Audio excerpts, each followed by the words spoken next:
Welcome to Samba Samba. Enjoy the video. In this video, I will explain how to use Notion for literature review. First, create a dedicated Notion page for your project. Next, add a new database to this page. This will be your central hub for all research papers. Customize the database by adding essential properties such as author, publication year, and reading status. This initial setup ensures a structured and efficient workflow from the start, making your review process much smoother. Once your database is ready, begin populating it with your research papers.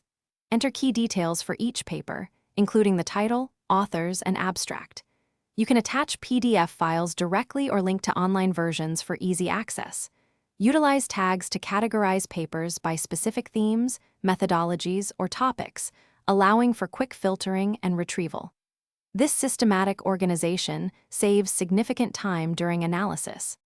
For each paper entry, create a dedicated notes section within Notion.